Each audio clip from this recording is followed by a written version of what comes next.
Next is the activity to know the basic difference in the secretion of endocrine and exocrine glands. Even it helps us to know about the concept of hormones. The endocrine system is made up of endocrine glands, that is ductless glands, which release their chemical hormones directly into the bloodstream. And this is in contrast with the exocrine glands, like the salivary gland if we take the example, which carry their secretion with the help of duct to the concerned organ. Then hormones, they are complex proteins made up of hundreds of amino acids which act as chemical messengers secreted from endocrine glands.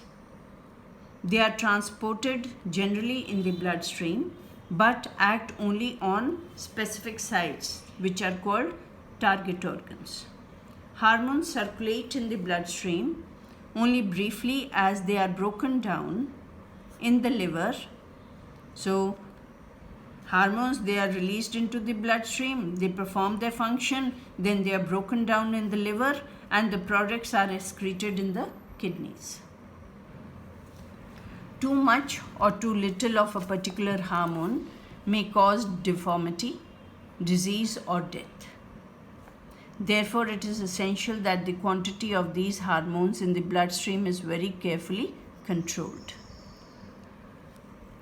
Next, we come over to the changes in the body due to hormone secretion. Growth hormone stimulates the growth of bones and soft tissues of the body.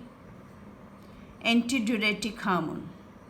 Antidiuretic hormone is secreted by the pituitary gland, and it is the one which controls the formation of urine, and it prevents the formation of large amount of urine. Thyroxine hormone regulates the basal metabolic rate. Basal metabolic rate means normal metabolic rate, or BMS is the short form of this. If you are asked, give the full form of BMS, that is basal metabolic rate. Adrenal gland is known as the emergency gland, and the testes and the ovaries secrete sex hormones which are responsible for the male and the female secondary sexual characters and bring about changes in the body in the male and female during puberty age.